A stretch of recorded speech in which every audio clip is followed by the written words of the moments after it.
Bonele kaNkulunkulu ukuthi ngempela nami ivangeli leli lingithole ngigugile. Amen. Kuba ngaba besithi uNkulunkulu sibe fair enough ukuthi inkosi mhlambe mawungathi mangabe uthi wena uNkulunkulu lo mntana uyosindiswa kule minyaka yakho sizobe sinjani. Amen. Babe njani abazali bethu ngathi bathandekayo sikhuluma whatever senza inoma kanjani. Angisho ukuthi irevenge bathandekayo kodwa nje masingake sithi ukubathethelela kancane ongenani esilo sisihlandla kufakazile umoya kaNkulunkulu ngodadewethu uthokozile makabonga uJesu bathandekayo ukuthi ngempela manje sekuyisikhathi sokuthi sithathe lesasikhundeni njengoba thina bathandekayo sesingama Israeli kamoya. Amen. Angithi zonke izinto zethu asenziwa physical sezenziwa ngomkhuleko sezenziwa ngokukholwa asenze kanjalo lento yenziwa ngumama kaMose wathi umama kaMose mina nginangane ezofa ngoba lengane livela kuNkulunkulu uNkulunkulu wamupha icebo wathi uyabona nawe mawusho kanje kanti nani ngiyiNkulunkulu lo mntwana lona ngimenzela ukuyobetha iSathane ikhanda likaSathane ngaye so ngisebenzisana nawe mama mawunesibindi sokuthi ngempela uzomshiya umntana wakho emfuleni ngihambisana nawe mina ngimJehova nami lo mntwana lo ngobetha ngaye ikhanda likaSathane. Amen. Makabonga uJesu. Amen. Bazombetha abantwana bethu uSathane bathandelayo emacollege ema-university. Amen.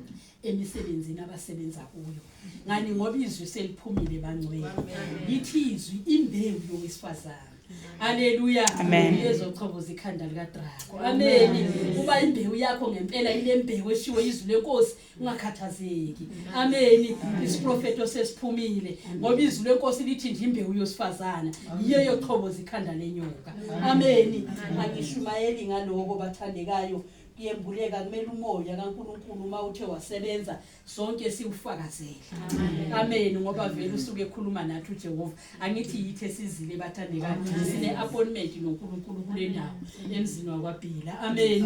Ngiyabonga bathandekayo ngibulisa umama wethu uMaMbhila ngibulise bathandekayo abantu abadala makabonga uJesu abefundisi bethu makabonga uJesu sibulisa abakhokheli siyabonga nomama Mshumayeli kazengena sibulise Jehova ingcwele umnikazi wekhaya uMaMbhila nabazalwane bonke Nkosi sibusise bangcwele.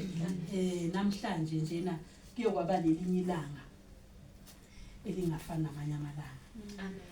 Ngikhathele bathandekayo ngendlela eyisimanga ngikhathele kakhulu bangcwele okoko ngifuna lento ukuthi noma umama kodwa uziva ukuthi ukukhathala kona noma kukhona kodwa khona into ofuneka uyiqabelise bese uyafosta mina ka ngithi bathawu sengumuntu ongasekho right kodwa ayibathi ngihlala nasesitulweni ngidrive lesitulo ngenze koko ngipenda bathandekayo hey kubhlungu nengalo mangithi ngishaya izandla eyiziphanga zibuhlungu bangcwele ngoba uyazi kumele ufoste nje wenze nje noma yini isandla sakho esiyifumanayo ukuthi uyenze ngenze leyo nto bathandekayo 3 days yonke hayi ngizwile bathandekayo ngiyezwa ngithi noma ngibethe izandla yeyinkosi kubhlungu. Amen. Kodwa ngine appointment noNkulunkulu makabonga uJesu bathandekayo manje sesikhale angisaboni nasemehlweni kodwa sizofunda izwi lenkosi bathandekayo ufikile uNkulunkulu enginikeza umyaleza bangcwele ngoba nginjena nje lana nginikeza umyaleza. Amen. Ukuthi masazi ukuthi isikhathi esikuso sinjani bathandekayo. Isikhathi ke ngokwezwi lenkosi sifunda kwisiprofeto sikaDaniel. Mawufuna ukwazi nje isikhathi jwayelana nje nesiprofeto sikaDaniel. Amen. Makabonga uJesu bathandekayo kuba prophet bonke mawufuna ukwazi isikhathi ukuthi kusikhathi sini manje. Amen. Isiphi lesi sikhathi esikuso. Amen. Kwisikhathi ke bathandekayo kwincwadi yabahluleli kwincwadi yeRevelation sithi isikhathi isikhathi sesithupha so 6. Amen. Asazi emva kwalo 6 kwenzekani ngoba sizangena ku chapter 7 khona manje siphila ku chapter 6 ushilo futhi umvangeli sisemkhulekweni ebusuku wathi siku chapter 6 ngabe ngazi nami ukuthi siku chapter 6 kukhulu kuyeza bangcwele kuyanyelela kuyeza athi uphosela uPaul eqinisweni makufika leso sikhathi sokuhlwithwa abanye siyobe sisaphila. Amen. Athi abanye sobe sisaphila kodwa sisayi kubandulela abafe ukufa siyohlutha kuqala bathandekayo. Amen. Isikhathi ke lesi sisondele ku chapter 7 kwincwadi yeRevelation sisondele bathandekayo esikhathini sokuhlwithwa ngoba kuyeza bathandekayo. Yabona ngendlela ekuza ngayo kuza ama-chariot makabonga uNkulunkulu wethu anamahashe bathandekayo elithi ilizwi lenkosi anamakhanda ngathi ngabantu. Kuthiwa ngeke umuntu atholelwe indawo. Amen. Uyothi ugijimele entabeni zithi intaba hlukana nani. Amen. Ngoba abantu indalo nemvelo iyabubula singcolisile bathandekayo.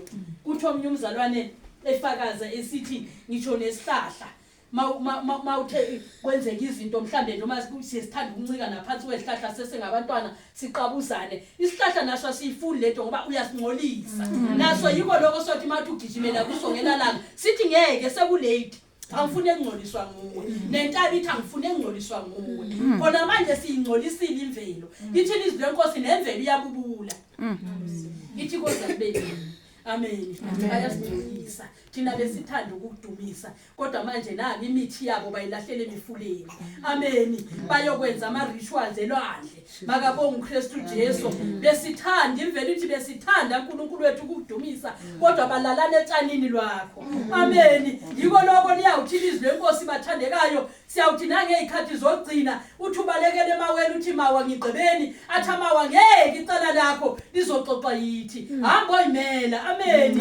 Yakwala Nkosi yami ukufa nokufa siyothi sikumema kuphike nabo kuthi angubulali. Amen. Nami ngikhathele. Amen. Nami ngifuna ngiyoma phambi koNkulunkulu ngoba siyobe sifuneke ebukhoneni kaNkulunkulu.